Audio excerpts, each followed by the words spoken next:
In today's video, we're diving into how to maximize the potential of multi-image inputs for tools like ComfyUI and Rodin. By using this approach, we can achieve more detailed and consistent character meshes, no more mismatched angles or missing details. While single image outputs are common in most workflows, they often fall short when aiming for precision. Fortunately, we've discovered a powerful method to generate multiple angles of your characters seamlessly. Stick around, and I'll show you how to take your AI character creation process to the next level. Welcome to the Artificially Inked YouTube channel. I'm R7, your guide to all things AI. Today we're tackling a new experiment that'll involve setting up ComfyUI and installing some must-have nodes. Fair warning, you'll need some hardware with a bit of muscle to keep up. But before we dive in, it seems we have a familiar face back in the lab. Wait a second. I thought your circuits got fried the last time you were here? Well, before that unfortunate incident, I was smart enough to use the duplicator and, let's just say, I've made backup plans. Backup plans? Great. If only Larry could accidentally destroy that duplicator. Due to recent events, the compliance deadline has been escalated. All repairs must be completed by the end of the day. Perfect. More chaos. Good thing Larry and his crew are already working on it. I'm really starting to worry this might be the end of our time here.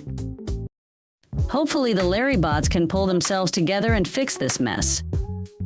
While they're at it, let's shift our focus to setting up ComfyUI so we can get to work.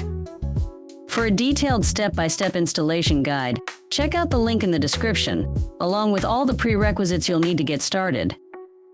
Quick tip: the bigger your GPU and the more VRAM it has, the smoother these operations will run.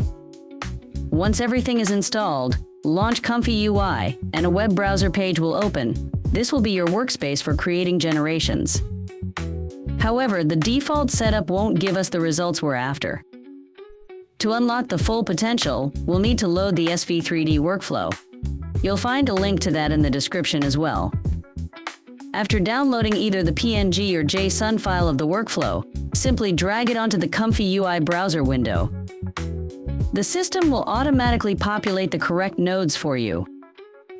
Be sure to save the workflow so you can easily reload it in the future. With the SV3D Workflow now loaded, it's time to get started. Select your image here in the first node of the workflow, click Q Prompt, and in just moments, you'll have a rotating WebP file showcasing a 360-degree view of your character. Additionally, if you check your output folder, you'll find 24 image files, one for every angle of your character.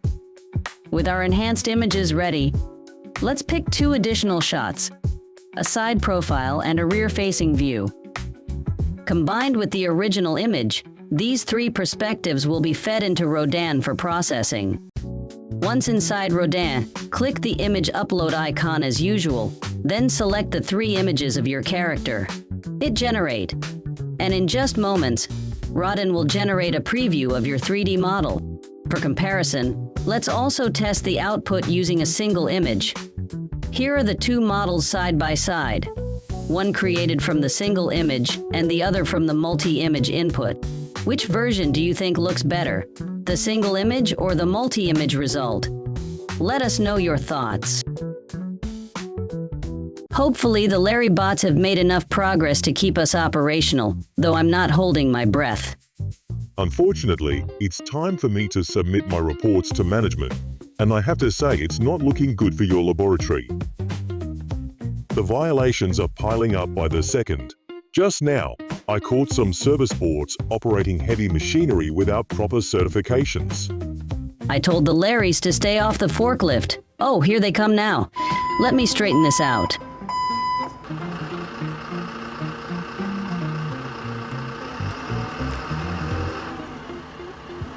Oh no!